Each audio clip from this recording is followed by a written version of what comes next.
Inside this monster, radar measured winds near 318 miles per hour. Let that sink in for a moment. Some analyses later push that number even higher. 321 miles per hour. The strongest tornado winds ever captured by scientific instruments, swirling just meters above the ground. But here's the twist that no one expects. Despite those catastrophic measurements, this tornado was never rated as an F6. It remained an F5. And there's a critical reason why, a reason that separates wind speed from destruction, measurement from reality, numbers from nightmares. Tonight, we're going back to May 3rd, 1999, central Oklahoma, the day the sky turned violent. We'll trace every minute of the 85 minutes that changed weather warnings forever. The decisions that meant life or death. The words that had never been spoken before, the families caught in the crosshairs, and the measurement that shattered every record, yet somehow wasn't enough. This is the Bridge Creek Moore tornado, the tornado that forced meteorologists to create an entirely new warning level. The tornado that proved our deadliest assumptions wrong. The tornado that showed us we weren't as prepared as we thought. You're about to witness how seconds mattered, how words saved lives, and how the fastest winds ever measured met the most vulnerable neighborhoods in America. But first, we need to understand what made May 3rd, 1999, different from every other spring day. The morning of May 3rd started like countless other spring days in Oklahoma. Calm, quiet, almost deceptive. But meteorologists at the Storm Prediction Center knew better. They were watching something rare taking shape. By midday, the atmosphere was loaded. Every ingredient for violent tornadoes was coming together in a way that only happens a handful of times each decade. Moisture streaming north from the Gulf of Mexico, colliding with a powerful jet stream, warm air at the surface, cold air screaming overhead. Wind shear, the kind that creates rotation, was off the charts. The Storm Prediction Center issued something that makes every storm chaser's pulse quicken. A high-risk outlook for severe weather. Not just severe, not just dangerous, high risk. Less than 1% of days get this designation. And for good reason. When forecasters see these atmospheric ingredients align, they know what's coming. Supercells, long-track tornadoes, multiple vortices, devastation. By early afternoon, Tornado Watch number 195 was issued for central Oklahoma and southern Kansas. A watch means conditions are right. The atmosphere is primed. Everyone needs to be ready. But a watch is just the beginning.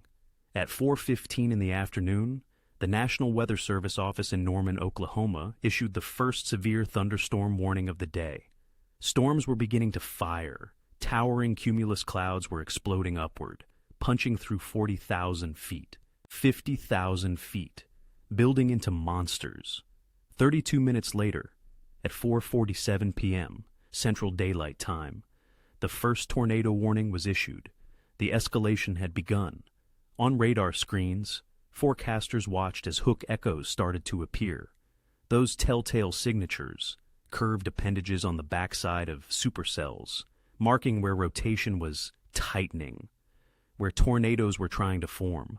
Multiple supercells were now marching across western and central Oklahoma. Each one was being monitored. Each one had the potential to kill. But one storm, one particular supercell forming southwest of Oklahoma City, was about to become legendary. The radar returns were intense. The rotation was strengthening, and the storm's path was aimed like a guided missile, directly at some of the most densely populated suburbs in the state. Bridge Creek, Newcastle, Moore, Oklahoma City, Del City, Midwest City, hundreds of thousands of people were in the crosshairs. Forecasters knew this was going to be bad, but even they couldn't have predicted just how bad things were about to get. Because at 6:23 p.m., near the small town of Amber, the tornado touched down. Inside the National Weather Service office in Norman, the atmosphere was electric, not with fear, but with focus. Meteorologists were hunched over radar displays. Warning coordination meteorologists were on phone lines with emergency managers. The room hummed with urgent communication. On the screens, the supercell southwest of Oklahoma City was exploding. The reflectivity, the measure of how much precipitation the radar was detecting, was painting a violent picture. Reds, purples, the colors that mean hail, torrential rain, and something worse. The velocity display, which shows wind moving toward and away from the radar, was showing something ominous.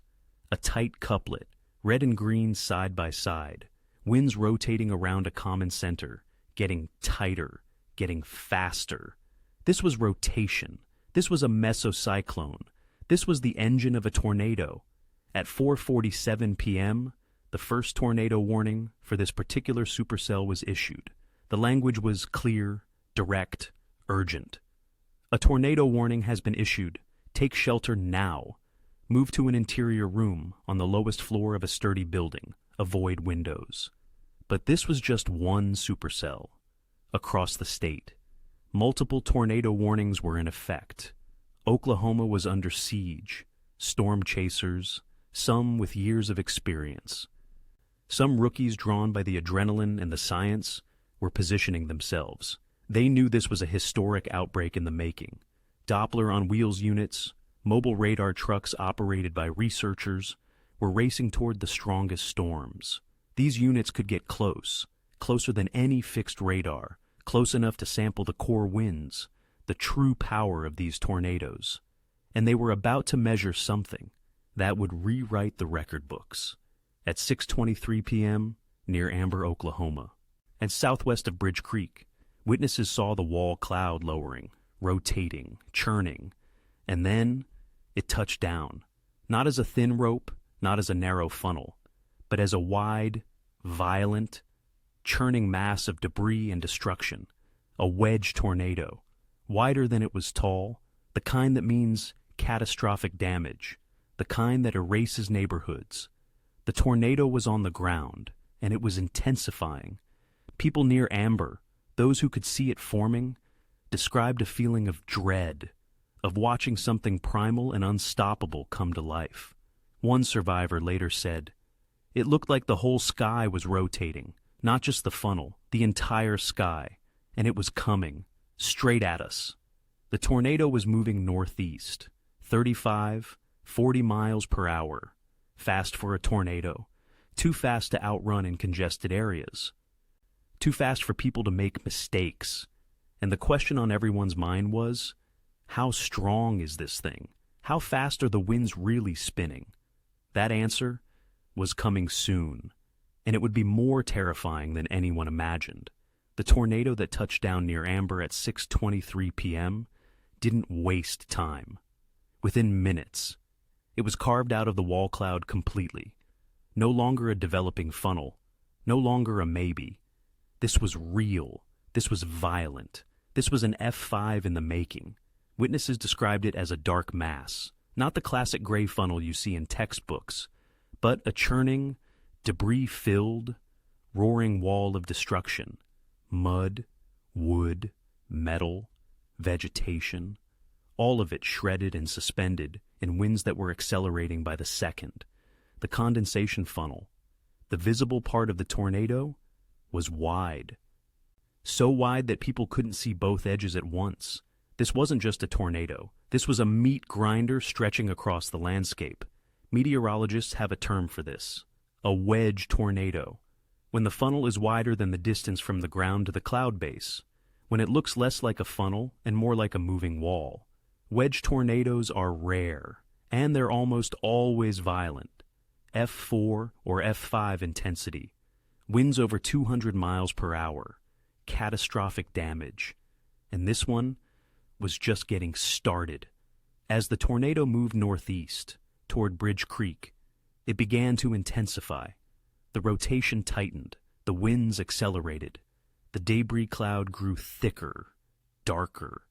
People in its path had minutes, not hours, not tens of minutes. Minutes to make life or death decisions. Do we stay in our house? Do we get in the car and try to drive away? Do we run to a neighbor's shelter? Do we go to that overpass down the highway? Every decision carried consequences. And here's something critical that most people don't understand. There's a difference between how fast a tornado is moving across the ground and how fast the winds are spinning inside the tornado. The tornado's forward speed, its translation speed, was about 35 to 40 miles per hour, fast, but not insane. But the rotational winds, the winds spinning around the center, were about to be measured at speeds that would shatter records, speeds that seemed impossible, speeds that would make people ask, is this even real? The Doppler on wheels units, those mobile radar trucks, were closing in. They were getting into position, and they were about to capture something that had never been captured before, a direct measurement of the fastest tornado winds ever recorded. But even as the radar trucks moved into place, the tornado was carving through Bridge Creek. Homes were being ripped apart, not damaged, ripped apart. Roofs peeled off like aluminum foil. Walls exploded outward. Vehicles, some weighing thousands of pounds, were being thrown hundreds of yards. The sound was deafening. Survivors describe it as a freight train, a jet engine. A continuous, roaring scream. And the tornado wasn't slowing down. It wasn't weakening. It was moving toward Newcastle, toward Moore, toward neighborhoods packed with families, with schools, with people who had seconds to decide. This was no longer just a tornado. This was a catastrophe unfolding in real time. At approximately 6:54 p.m., as the tornado approached Bridge Creek in Newcastle, something extraordinary happened. The Doppler on wheels mobile radar unit, positioned at a critical location, captured a wind measurement that would go down in history. The radar's beam sliced through the tornado's core, and the velocity reading that came back made researchers do a double take. The winds, measured at a height of about 30 meters above ground level, about 100 feet up, were clocked at approximately 135 meters per second. Let me translate that for you. That's about 302 miles per hour. But with error margins and later reanalysis, the number climbed higher, 318 miles per hour. Some studies even suggested 321 miles per hour. The strongest tornado winds ever measured by scientific instruments. Ever. To put that in perspective, that's faster than the cruising speed of many commercial airliners. That's winds that can obliterate almost anything in their path. Winds that turn wood into missiles. Winds that can peel asphalt off roads. Winds that can deform steel. But here's where it gets complicated. And this is where the myth of the F6 tornado comes from. You see, the Fujita scale, the scale used in 1999 to rate tornadoes, was not based on measured wind speeds. It was based on damage. F0, light damage. F1, moderate damage. F2, considerable damage. F3, severe damage. F4, devastating damage. F5, incredible damage. Dr. Theodore Fujita, the man who created the scale, designed it this way because most tornadoes are never directly measured. We don't have instruments in the tornado recording wind speeds, so instead, we look at what the tornado did, the damage it left behind. F5 damage was defined as homes swept clean off their foundations, well-built frame houses, demolished, cars thrown more than 100 yards, incredible phenomena, like trains thrown off tracks, bark stripped from trees, debris granulated into tiny pieces. And that's what the Bridge Creek Moore tornado did. It swept homes off their slabs. It erased neighborhoods. It turned entire blocks into unrecognizable fields of debris. So even though the winds were measured at 318, possibly 321 miles per hour, the rating remained F5, because the Fujita scale doesn't have an F6 category. Fujita himself said F6 was theoretical. Inconceivable damage. Damage beyond what even an F5 could do.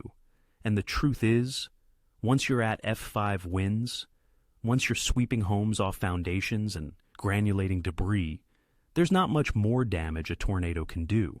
The damage is already total. So, the rating stayed F5, the strongest rating possible.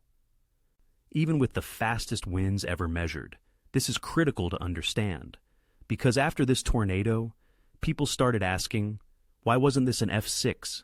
And the answer is, because F6 doesn't exist in practical terms. It's not about wind speed, it's about damage.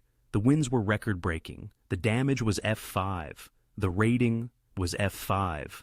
But the legacy of those measurements would change everything. It proved that tornadoes could produce winds faster than we ever thought possible. It validated the scale of destruction we were seeing. It gave us hard data. And it reminded us that even with all our technology, all our warnings, all our science, Mother Nature can still produce forces that are almost beyond comprehension. The tornado wasn't done yet. It was still carving its way northeast, still intensifying, still churning. And it was about to hit more. Inside the National Weather Service office in Norman, forecasters were watching the radar in real time, and they were seeing something that filled them with absolute dread. The tornado, now confirmed as violent, was moving directly toward Moore, Oklahoma, a suburb of Oklahoma City. Population, over 40,000 people, thousands of homes, schools, shopping centers, neighborhoods packed with families. And the tornado was less than 10 minutes away. The standard tornado warning had already been issued, but forecasters knew this wasn't a standard tornado. This wasn't an F1 or F2 that might damage roofs and knock down trees. This was a monster, an F5, a catastrophic, life-threatening wedge tornado. They needed to communicate urgency. They needed people to understand. This is not a drill. This is not a time to wait and see. This is a time to take shelter right now. Your life depends on it. And so, at 6:57 p.m., Central Daylight Time, the National Weather Service office in Norman did something that had never been done before in the history of tornado warnings. They issued a tornado emergency. Not a watch, not a warning, an emergency. The language was stark, direct, terrifying. Tornado emergency for Moore and South Oklahoma City. A large, extremely dangerous tornado is approaching Moore. This is a life-threatening situation. Take cover now. If you are in the path of this storm, you need to be in your safe place now. Do not wait. This was the first time in the history of the National Weather Service that the term tornado emergency had been used. It wasn't an official category. It wasn't in any handbook. But forecasters knew they needed to break through the noise. They needed to convey that this was different, and it worked.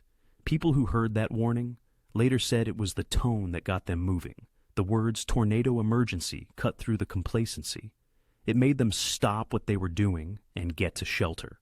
In the minutes that followed, radio stations broke into programming. Television stations showed live radar. Sirens wailed across the metro area. Cell phones started ringing as people called loved ones. Families huddled in bathrooms, closets, interior hallways. Some people got in their cars and tried to drive away. A decision that, for some, would be fatal. Others, and this is where one of the most dangerous myths of tornado safety comes in, ran to highway overpasses. For years, there had been a belief, spread by video footage and misunderstanding, that highway overpasses were safe places to shelter during a tornado. The idea was that the concrete structure would protect you, that you could huddle up under the bridge and let the tornado pass over you. This belief was deadly wrong. In fact, overpasses can make things worse. The winds accelerate under the bridge, creating a wind tunnel effect. Debris gets funneled into the space, and if the tornado is strong enough, people can be sucked out from under the overpass. On May 3rd, 1999, people sheltered under overpasses, and some of them died. After the tornado, the National Weather Service made it clear, never shelter under an overpass during a tornado. It is one of the worst places you can be. If you're in a car and a tornado is approaching, your best bet is to abandon the vehicle and get into a ditch or low-lying area. Cover your head. Stay low. Do not go to an overpass. This myth finally died after Bridge Creek Moor, but it took lives to kill it. Meanwhile, the tornado was closing in on Moor. The emergency had been issued. The warnings were out. The sirens were blaring. And now, it was a race against time. At approximately 7:15 p.m., the tornado entered Moore, Oklahoma. The devastation was immediate, total, catastrophic. Entire neighborhoods erased. Homes that had stood for decades, gone in seconds, not damaged, not destroyed, obliterated, swept clean off their foundations, reduced to piles of debris scattered across empty lots. The tornado was now at peak intensity, F5 damage, winds exceeding 260 miles per hour at ground level. The radar measured winds aloft, as we now know, were even higher. Families who had sheltered in interior rooms, bathrooms, closets, held on as the walls around them disintegrated. The sound was unbearable. The pressure changes made ears pop. Windows exploded. Roofs vanished. And then the walls started to peel away. Some people who sheltered in the center of their homes, in bathrooms or hallways, survived, even as the rest of their house was torn apart around them. Others were not so lucky. Cars were thrown like toys. A vehicle weighing 3,000 pounds launched hundreds of feet through the air. Some landed in fields. Some landed on top of other destroyed homes. Some were never found intact. Debris became projectiles. 2x4s turned into spears. Shingles became razors. Metal siding became shrapnel. The tornado turned everything into a weapon. On radar, forecasters watched as a debris ball appeared. This is a radar signature that shows up when a tornado is so violent that it's lofting massive amounts of debris into the air. Pieces of homes, vehicles, trees, all of it spinning, suspended, in the tornado's circulation. The debris ball on radar was huge. It was a clear indication. This tornado is destroying everything in its path. Emergency dispatchers were flooded with calls. People trapped in collapsed homes, people injured by debris, people who couldn't find family members. The 911 system was overwhelmed. First responders, police officers, firefighters, paramedics were staging. They couldn't go in yet. The tornado was still on the ground, still churning through neighborhoods. But they were ready. The moment it passed, they would move in. And then the tornado, still violent, still F5 intensity, continued northeast, out of Moore into South Oklahoma City, then Del City, then Midwest City. The tornado stayed on the ground for 85 minutes. 85 minutes of continuous destruction, a path length of approximately 38 miles. One of the longest-tracked violent tornadoes in Oklahoma history. Every mile, more homes destroyed, more lives shattered, more families torn apart. But even as the tornado raged, even as it carved through suburb after suburb, the warnings had worked. The tornado emergency had cut through. People had taken shelter. And because of that, hundreds, possibly thousands of lives were saved. The death toll, while tragic, could have been so much worse. In a tornado, this powerful, striking such densely populated areas, the number of fatalities could have been in the hundreds, but it wasn't. And that was because of the warnings, because of the urgency in the language, because forecasters did something they had never done before. They declared an emergency. At 7:48 p.m., the tornado finally dissipated. 85 minutes after it touched down, 38 miles of devastation in its wake. The skies began to clear, the winds died down, and the silence that followed was almost as terrifying as the roar that came before, because now it was time to count the cost. As the sun set on May 3, 1999, The scope of the disaster became clear. The Bridge Creek Moor tornado had killed 36 people directly. When you include indirect deaths, people who died in car accidents while fleeing, people who died from heart attacks triggered by the stress, the number climbed to 41. 583 people were injured, some critically: burns, broken bones, traumatic brain injuries, lacerations from flying debris, families torn apart. More than 8,000 homes were damaged or destroyed, entire neighborhoods gone, schools obliterated, businesses reduced to rubble. The damage estimates came in at approximately $1 billion. In 1999, dollars, adjust for inflation, and you're looking at nearly $2 billion in today's money. This was one of the costliest tornado events in United States history, and it was part of a larger outbreak. May 3rd and 4th, Oklahoma was hit by 72 tornadoes. 72, the outbreak as a whole, killed approximately 48 people, injured hundreds more, caused over $1 billion in damage. But beyond the numbers, beyond the statistics, were the stories.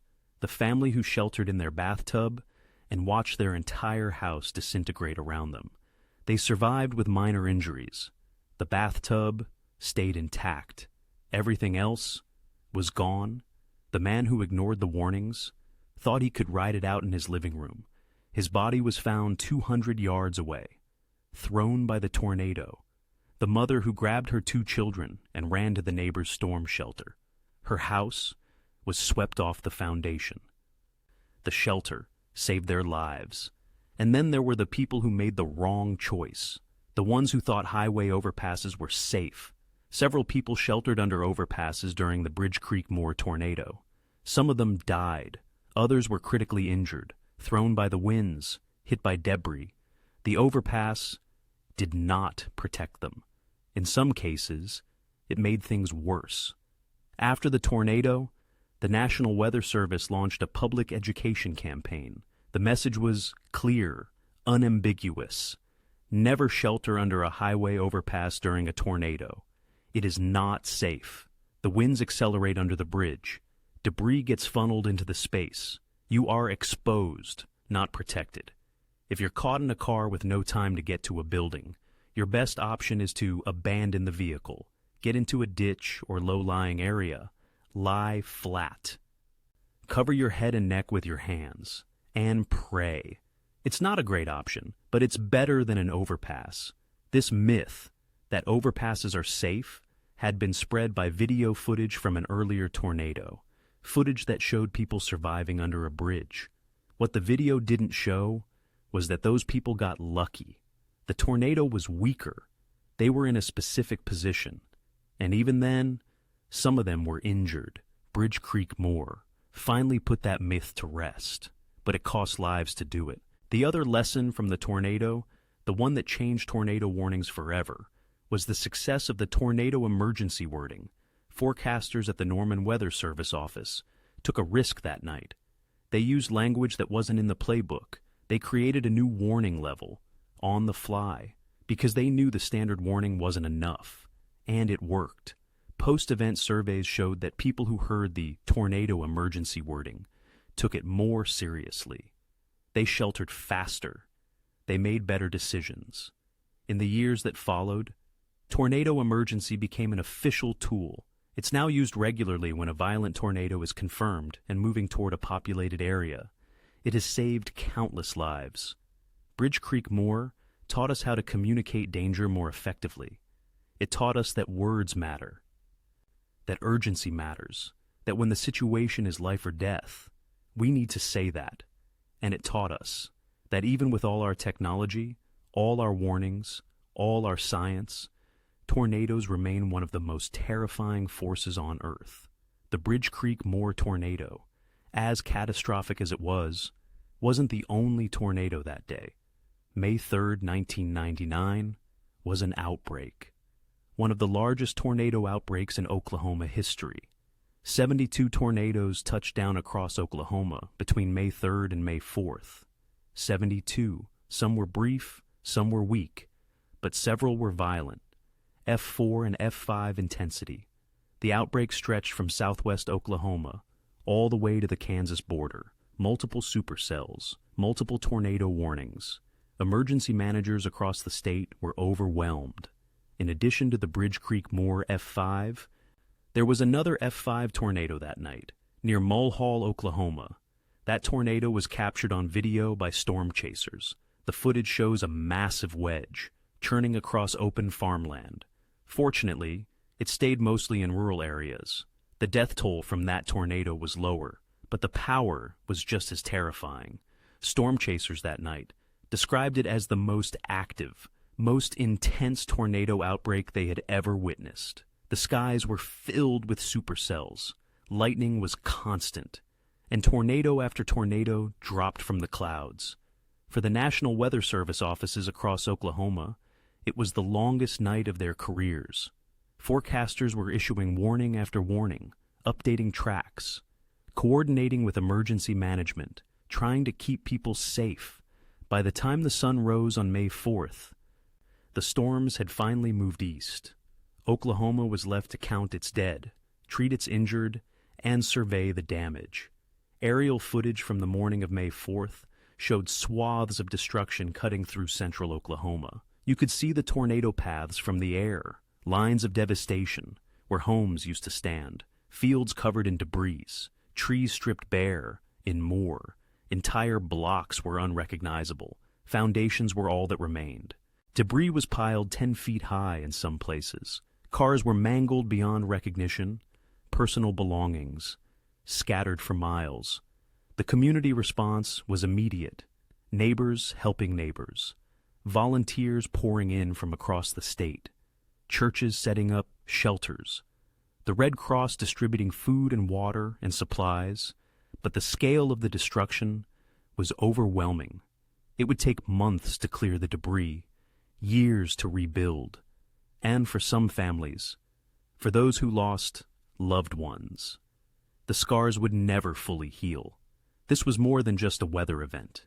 This was a tragedy, a reminder of how vulnerable we are, a reminder that even in the modern age, even with all our warning systems and technology, nature can still unleash forces that are almost beyond comprehension, and the numbers tell only part of the story. Let's talk about the statistics, because numbers can sometimes cut through the emotion and give us a clearer picture of the scale of what happened. 36 people died directly from the Bridge Creek Moore tornado. 36 lives cut short. Families destroyed. Futures erased. When you include indirect deaths, people who died in car accidents while fleeing, people who suffered fatal heart attacks from the stress, the toll rises to 41. 583 people were injured, some with minor injuries, cuts and bruises, but many others with life-altering trauma, amputations, traumatic brain injuries, permanent disabilities. More than 8,000 homes were damaged or destroyed. Think about that. 8,000 homes, each one, a family, a life, memories, belongings, pets, all of it gone or damaged beyond repair. 1,500 homes were completely destroyed, swept off their foundations, reduced to kindling, nothing left but concrete slabs and scattered debris. The economic damage was estimated at approximately $1 billion in 1999 currency. Adjust that for inflation to today's dollars, and you're looking at nearly $2 billion. That includes structural damage, lost vehicles, business interruption, infrastructure repair, insurance claims, the cost of rebuilding. And here's something that often gets overlooked. Insurance companies were overwhelmed. Claims adjusters couldn't keep a P.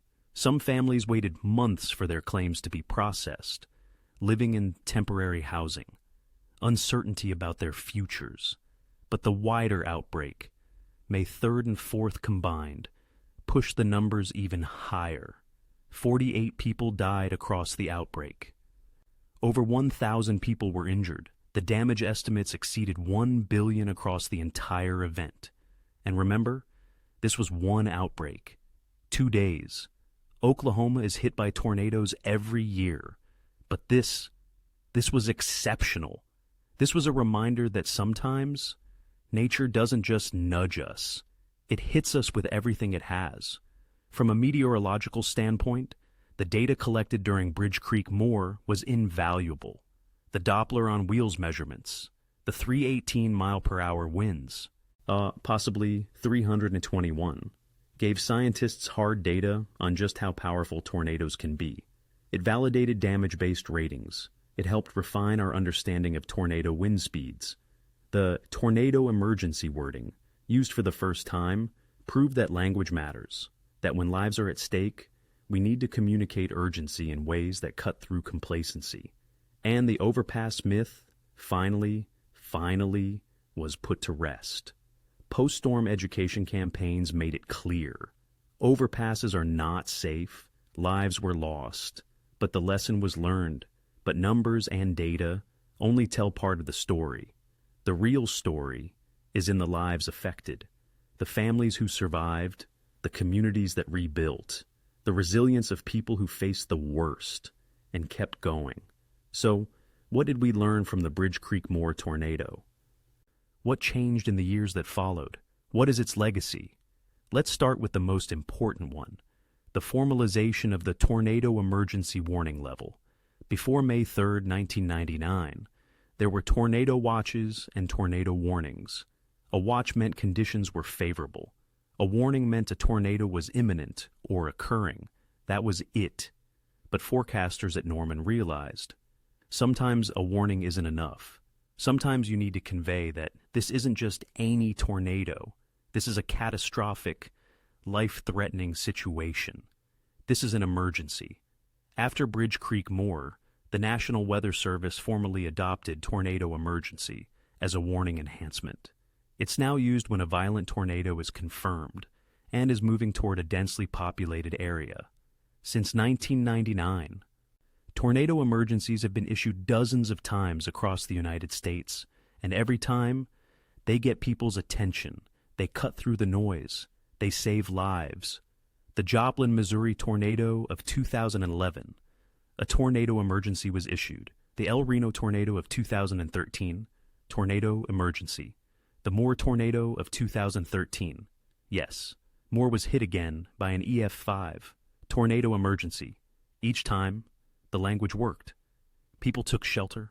Casualties, while still tragic, were lower than they could have been. Bridge Creek Moor gave us the words to communicate danger more effectively, and those words have saved countless lives in the decades since. The second major legacy was the death of the overpass myth. Before 1999, there was widespread belief, fueled by video footage and misunderstanding, that highway overpasses were safe shelter during tornadoes. Some people even thought they were better than staying in your car. Bridge Creek Moor proved, catastrophically, that this was wrong. People died under overpasses that night. Others were critically injured. The winds accelerated under the bridges. Debris was funneled into the spaces. People were exposed, not protected. After the tornado, the National Weather Service, storm safety organizations, emergency managers, all launched public education campaigns. The message was clear and direct. Never shelter under an overpass. It is one of the worst places you can be during a tornado. Today, that message has stuck. You'll see it in tornado safety guides. You'll hear it in weather broadcasts. You'll read it in emergency preparedness materials. If you're caught in a vehicle with a tornado approaching and there's no time to get to a building, abandon the vehicle. Get into a ditch or low-lying area. Lie flat. Cover your head and neck. It's not ideal, but it's better than an overpass. Lives were lost to teach us this lesson. But the lesson has been learned. The third legacy is in how we build and prepare. After Bridge Creek Moor, Oklahoma began a serious conversation about shelters. Why didn't more homes have them? Why weren't they required in new construction? Why were schools vulnerable? In the years following 1999, Oklahoma passed new building codes, requirements for storm shelters in certain types of construction, grants and programs to help homeowners install safe rooms. Schools began installing tornado shelters, some built underground, Some reinforced interior rooms to FEMA standards. The goal? To ensure that children would be safe if a tornado struck during school hours. And in 2013, when another EF5 tornado hit Moore and struck Plaza Towers Elementary School, the lack of adequate shelter became a national conversation. 7 children died in that school. The building collapsed on them. The tragedy spurred even more action, more funding, more shelters, more awareness. Bridge Creek Moore started that conversation. It made us realize we can't just rely on warnings. We need physical protection. We need places where people can survive even a direct hit from a violent tornado. The fourth legacy is scientific. The Doppler on wheels measurements from Bridge Creek Moore, the 318-mile-per-hour winds, possibly 321, remain the highest tornado winds ever recorded by scientific instruments. That data has been used in countless research papers. It's been used to validate computer models. It's been used to understand the true power of violent tornadoes. It also helped clarify the difference between measured wind speeds and damage-based ratings. After Bridge Creek Moore, the enhanced Fujita scale was developed. It refined damage indicators. It improved consistency in ratings. The enhanced Fujita scale, or EF scale, was officially adopted in 2007. It's what we use today. And while Bridge Creek Moore wasn't the only factor in its development, the data and lessons from that tornado contributed to making it happen. The fifth legacy is in how meteorologists communicate. Bridge Creek Moore taught forecasters that words matter, that tone matters, that when you're trying to save lives, you need to be clear, direct, and urgent. In the years since, the National Weather Service has refined its warning language, impact-based warnings, tornado emergencies, warnings that include specific threats. This tornado is capable of complete destruction. Social media has become a tool for emergency communication. Meteorologists can now reach people instantly. Twitter, Facebook, apps, push notifications. The speed of communication has increased dramatically, but the lesson from Bridge Creek Moore remains. You have to break through the noise. You have to make people understand the stakes. You have to give them the information they need to make life-saving decisions. And the sixth legacy is personal. For the survivors of Bridge Creek Moore, the tornado changed their lives forever. Some lost family members, some lost their homes, some lost their sense of safety, but many of them rebuilt. They stayed in Oklahoma. They stayed in Moore. They refused to let the tornado define them. The communities affected by the tornado came together. Neighbors helped neighbors. Strangers became friends.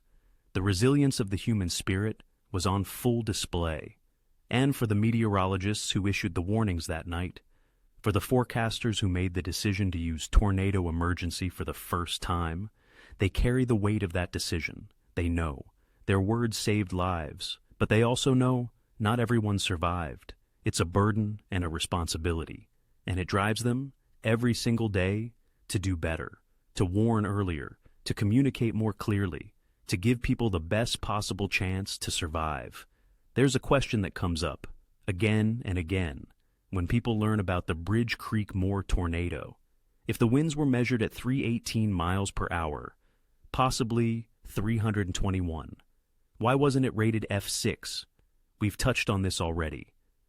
But let's dig deeper, because the answer reveals something fundamental about how we understand tornadoes. The Fujita scale, developed by Dr. Theodore Fujita in 1971, was never based on actual wind measurements. It was based on damage. Dr. Fujita looked at tornado damage and reverse-engineered what the wind speeds must have been to cause that damage. It was an educated estimate, not a direct measurement.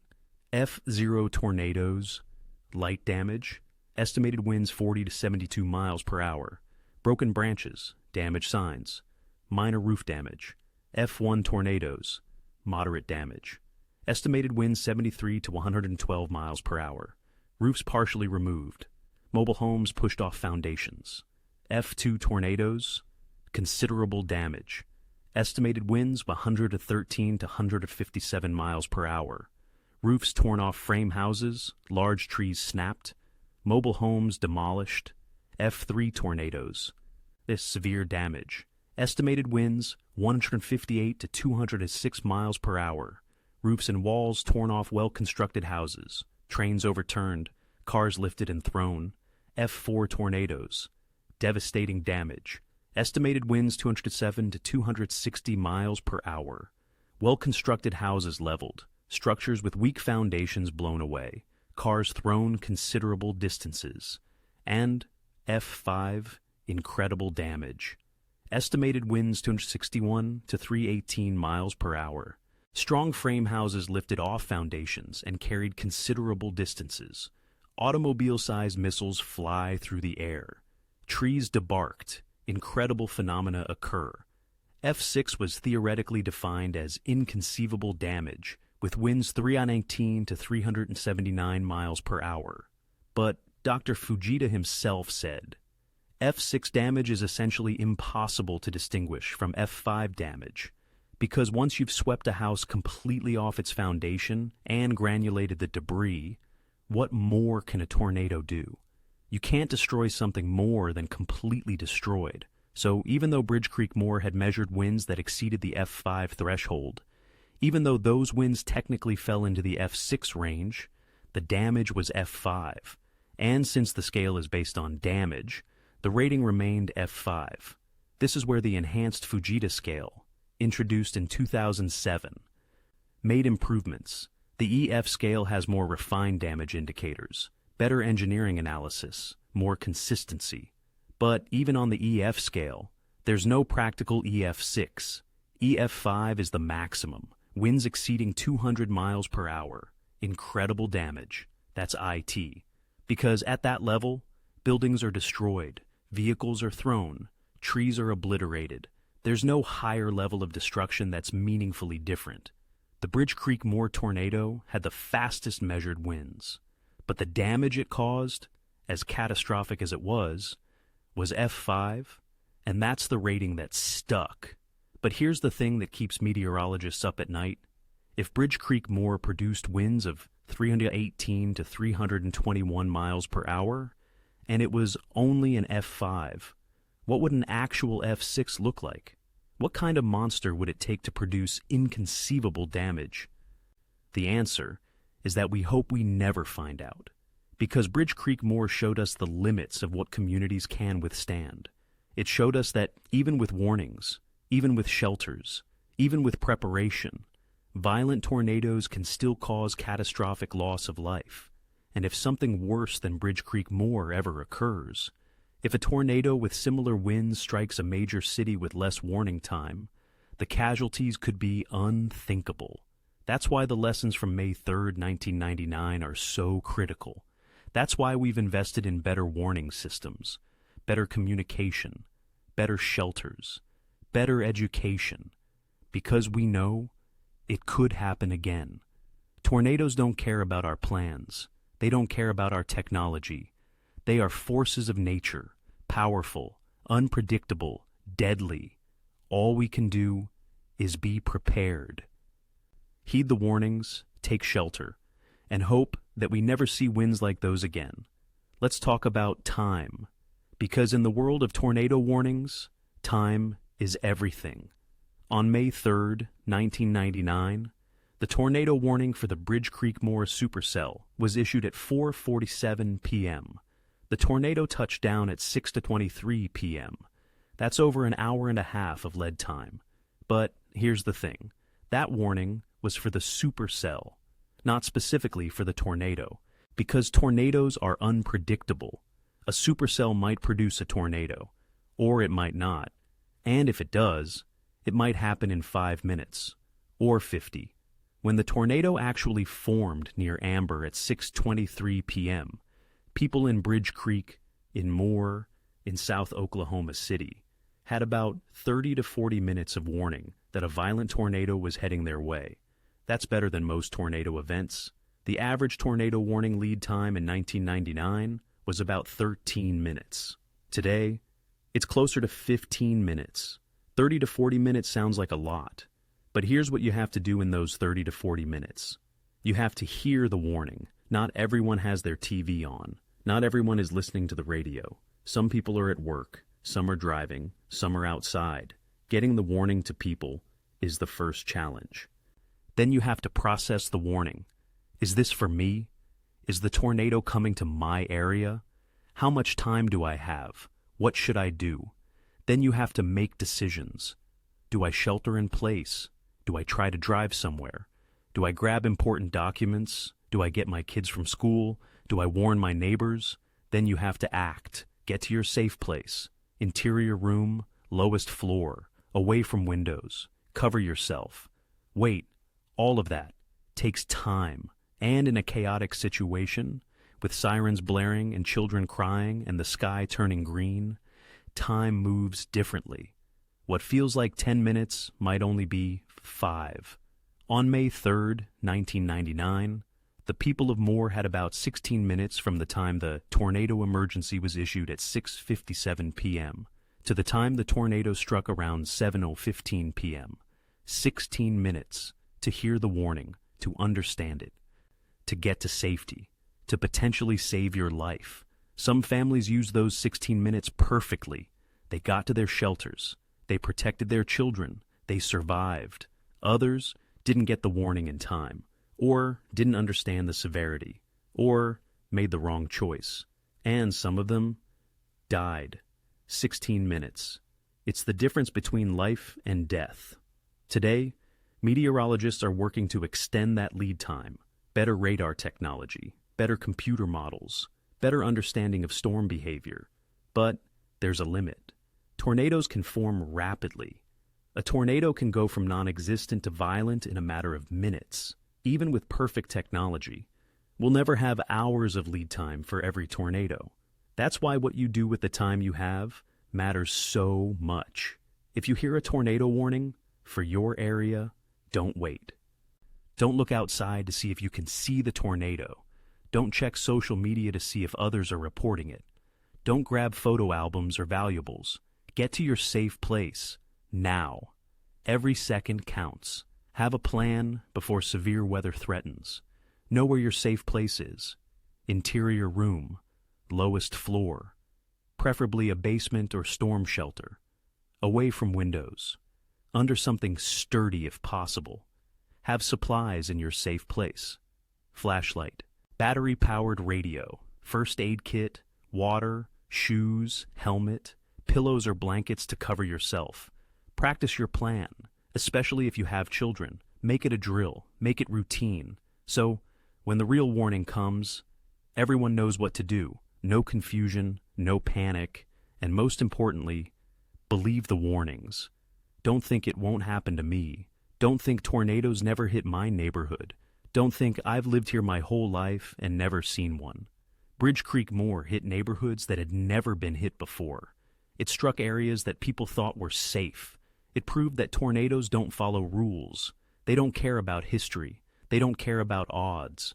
All they care about is physics, rotation, wind, pressure, destruction.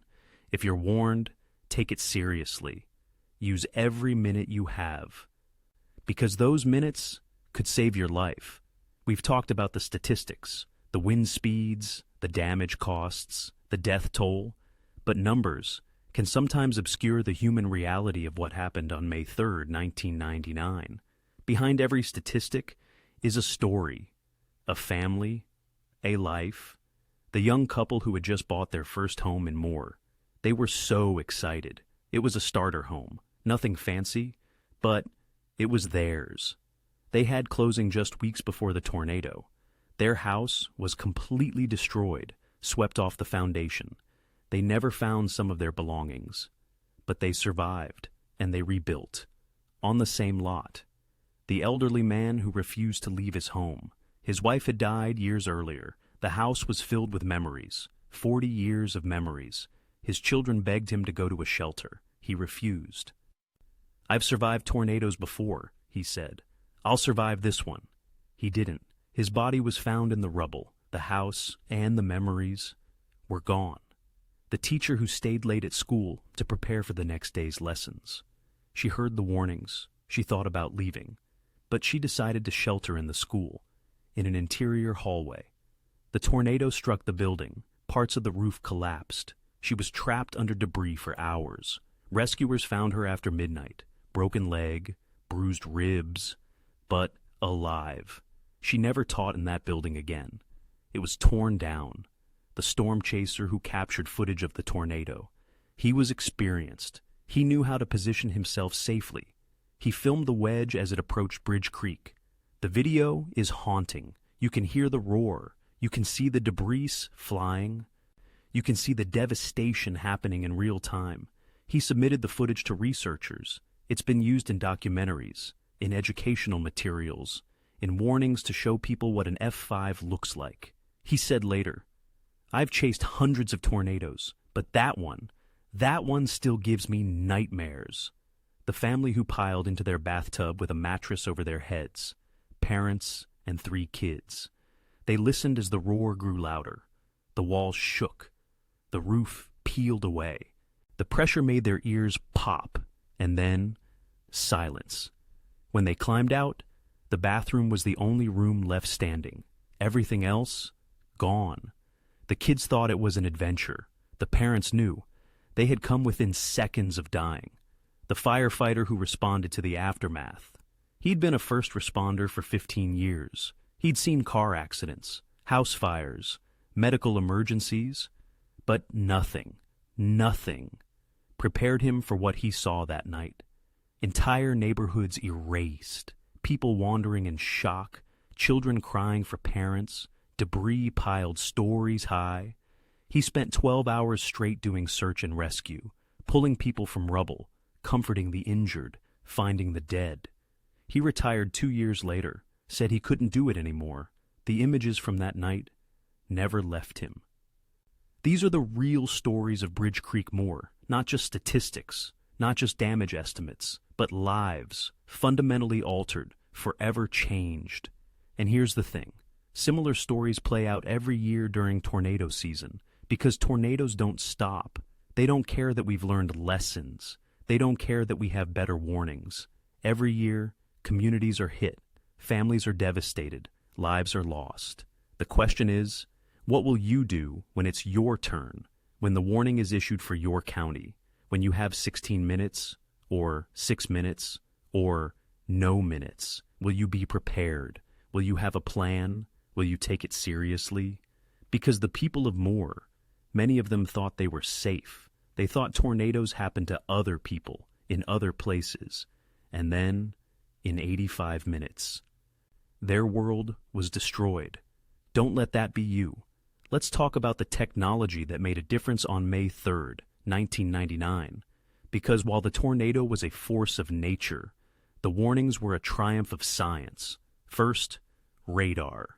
Specifically, Doppler radar. The National Weather Service had upgraded its radar network in the 1990s to NEXRAD. Next Generation Radar. These were Doppler radars, capable of detecting not just precipitation, but wind movement. That meant meteorologists could see rotation inside storms. They could identify mesocyclones. They could spot tornado signatures before the tornado even touched down. On May 3rd, the Norman NEXRAD was tracking the supercell from the moment it formed. Forecasters could see the hook echo, the velocity couplet, the tightening rotation.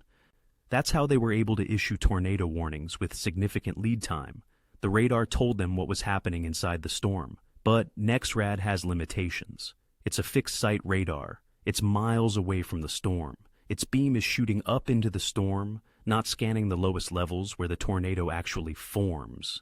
That's where the Doppler on wheels came in. The DOW, mobile Doppler radar units operated by researchers, could get close. They could position themselves near the tornado. They could scan the lowest levels of the storm. And they could measure wind speeds with incredible precision. On May 3rd, a DOW unit managed to capture wind measurements from the Bridge Creek Moor tornado at its peak. Those measurements, 318 miles per hour, possibly 321, are the highest tornado winds ever recorded. But here's what's critical. The DOW wasn't replacing the National Weather Service radar. It was supplementing it. Research, science, data, the warnings, the tornado emergency, the lives saved. Those came from the NEXRAD radar and the forecasters interpreting it, the wind measurements, the scientific understanding, the record books, those came from the Dow. Both were essential. Then there's communication technology. In 1999, not everyone had cell phones. Smartphones didn't exist. There was no Twitter, no Facebook, no push notifications. If you wanted to get a warning to people, you had a few options: television, radio, sirens, and word of mouth. On May 3rd, television stations in Oklahoma City broke into programming.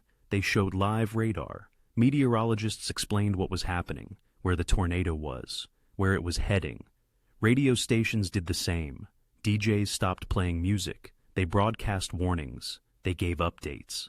Sirens wailed across the metro area.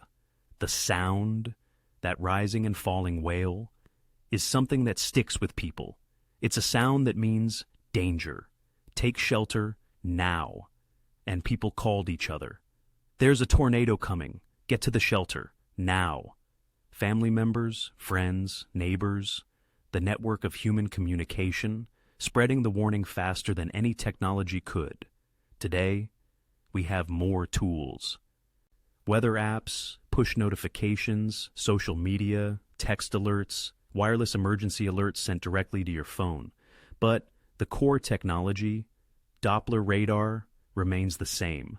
It's been refined, upgraded, but the fundamental principle, using radar to detect rotation and issue warnings, that's what saves lives. And on May 3rd, 1999, it worked. Not perfectly, not for everyone, but for thousands of people. The warnings got through, and they survived.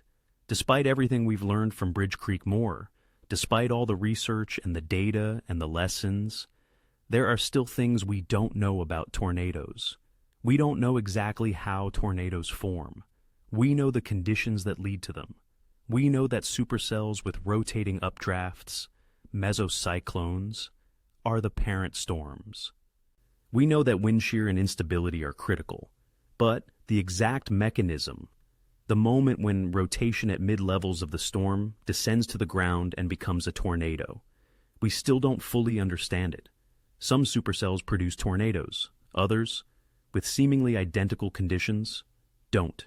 Why? We don't know. Some tornadoes are weak, EF0 or EF1. Others, under the same supercell, intensify to EF4 or EF5. What determines intensity? We have theories, but we don't have certainty. We don't know why some tornadoes last 5 minutes, and others last over an hour. Bridge Creek Moor was on the ground for 85 minutes. Why? What allowed it to sustain such incredible intensity for so long? We don't know the upper limit of tornado wind speeds. Bridge Creek Moor measured 318, possibly 321 miles per hour. Is that the maximum? Could a tornado produce winds of 350, 400, or is there a physical limit we haven't discovered yet? We don't know how to consistently predict tornado behavior after formation. Will it turn? Will it weaken? Will it intensify? Forecasters can track the parent storm, but the tornado itself can be erratic. And we don't know how to extend warning lead times beyond a certain point.